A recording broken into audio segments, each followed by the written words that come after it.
নাঙ্গলকোটের গোলাম মঈনুদ্দিনকে বিভিন্ন জনে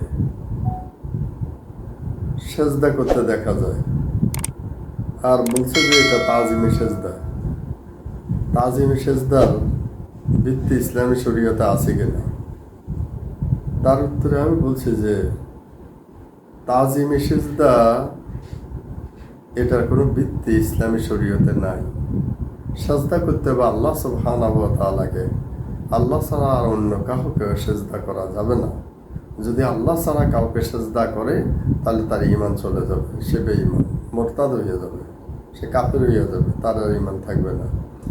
আর গোলাম মঈনুদ্দিন নামক এই লোকটা অত্যন্ত বেহায়া, এই লোকটা মুরতাদ, এই লোকটা শরম নাই, বন্ড, প্রতারক।